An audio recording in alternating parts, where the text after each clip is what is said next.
to use it or not to use it? That is the question. And today, I will give you the answer. They say they are good for skin. They say that they might clog your pores. They say that might cause the acne. So what is the truth about oils? To use it or not to use it? Should we put it in our skincare or should we decide not to? Hi, I'm Aga, skin expert from AZ Skin Science. And with my game-changing skincare system, I help thousands of women to enjoy healthier and beautiful skin. When it comes to oils, there's no good or wrong answers. There's no black or white. There are 50 shades of grey of oils. To use oils, you need to answer 3 questions. Why to use them? What to use? And how to use them? So from the skin point of view, you have 2 reasons to use oils. First one is to restore skin barrier and hydrolipidic balance. The second one is to create an occlusion on your face. For every option, you should choose different type of oil. Okay, so you decided why to use oil in your skincare. Now, let me show you what to use. We have 3 different types of oils: drying, semi-drying, and non-drying. This feature of oils depends on the content of saturated and unsaturated fatty acids. In order to restore skin barrier, you should rather choose drying oils rich in omega-3, 6, 9 fatty acids like borage oil, hemp oil, rosehip oil, sea buckthorn oil, or evening primrose oil.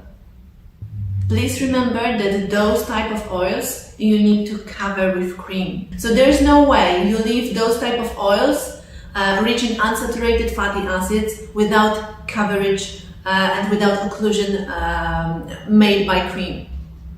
They need to be covered. There's no other option. They will act on your skin. You will have more, maybe not problems, but probably you will not see the results. To achieve the second point, so to create the occlusion, you can use the semi-drying or non-drying oils like jojoba oil, avocado oil, macadamia oil, or sesame oil, or many more. The most popular one, which you can find in the creams, they are the one which creates the occlusion. Okay, so you know why, you know what type of oils to use. Okay, so how to use oils? When you want to restore the skin barrier, so when you choose the oils rich in unsaturated fatty acids, you need to put them on your skin as a first layer on your skin. I know, it's different. Probably you heard that oils are the last one to put on your skin. First you put the cream or serum and then you put the oil. Yes, it's the case of occlusion oils. When you want to restore the skin barrier, when you choose the oils which are very rich in omega-3, omega-6, 9 acids, fatty acids, you put them directly into the skin. So it's the first layer. Then you cover them with the cream. Then you put the occlusion. So it's rather like putting on your body the pyjama and then you cover yourself with the blanket. That's the way how we restore the skin barrier. When you want to make the occlusion and when you choose the oils which are non-drying or semi-drying, you put them as the last layer, and that is correct. So then the first layer is kind of the serum, like peptide serum or a moisturizing serum, and then you put the oil as a layer to create the occlusion, but it's different type of oil. Probably that's why you can see the different effects or no effects at all, and probably that's why you have some acne problems or clogged pores problems, because you choose the wrong oils or you use them in the wrong way. There's another very important point. If you have dry skin, sensitive skin, reactive skin, but usually generally the dry skin, you can use the combination with oils almost every single day. And to restore the skin barrier, you need to use it at least a month to see the results. During the first 2 weeks, you can see some kind of pimples just coming up because the skin is reacting and the skin is just absorbing the new skincare, and it's just adapting its activity to the new skincare, and it's normal. But when you have oily skin or mixed skin, so your T-zone is more oily and your cheeks are more dry, I would say you shouldn't use the combination with oils every single day.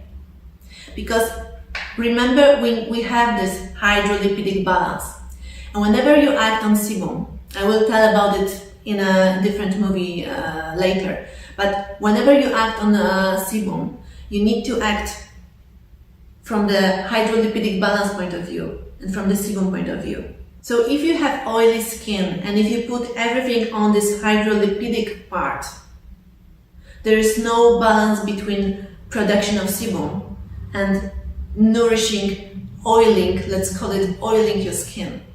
That can cause clogged pores, acne problems, all the comedones and pimples.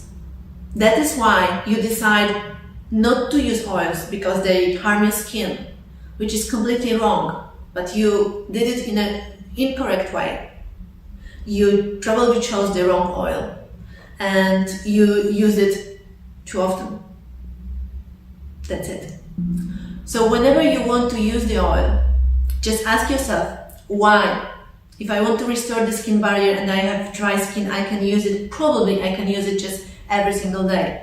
But if you feel that your skin is different, not in a good way, because usually you feel the difference, like my skin is softer, my skin is without any drying, tension and tightening. So these are the good effects of using the oils in your skincare. But whenever you feel it, oh my god, it's too much, it was okay, but now it's like a bit too much, just do the pause, do the break. Don't use oil every single day. If you have oily skin, acne-prone skin, for sure you don't need to use the oil combination every single day. You need to balance it with some acidic pills, some ingredients which can absorb sebum, just to put your skin in balance. Otherwise, there will be just black or white. There's one oil you should avoid in your skincare and never ever put on your face. It's a coconut oil. I know you probably may be surprised. It was so popular not so long ago, but I will tell you why you should avoid it. First of all, it can be comedogenic. Second of all, what we want to have with oils is an occlusion, that's for sure, but this occlusion should be kind of breathable. So our skin can breathe. There is an exchange of air from the skin to the outside. With coconut oil, there is no this exchange. It's the occlusion is unbreathable. It's like kind of the waterproof or whatever. But there is no option that your skin breathes. What are the consequences of this unbreathable occlusion? The first one is a good one, or at least it seems to be a good one, because you can see that the water from your skin doesn't evaporate. So you can see that your skin is softer, it's more glowing, it's more moisturized. There's a better tension of your skin with elasticity. On the other hand, when you remove this oil, your skin is doing like, whew, I may breathe. So all the water which is just below the coconut oil layer evaporates, and your skin is more dry than it was before. So on the short period of time, you may see the results, and they are very good results.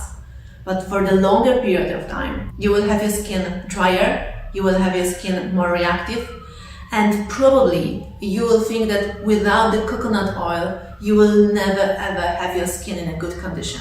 That's the reason you shouldn't put coconut oil on your face. Never, ever. Okay, so I hope you know right now why to use oils, how to use them, and which type of oils to use. You can put them into your skincare into more aware way. And I hope you will enjoy using them because your skin will like them, but the one which restore the skin barrier, that will be the best oils for your skin. So just check this out, check on your skin and let me know if you see the results and if you see the difference between using the oils and not using the oils. And if you have any questions concerning oils, how to use them, just write it down in the comments and I will answer your questions. If you like it, subscribe it.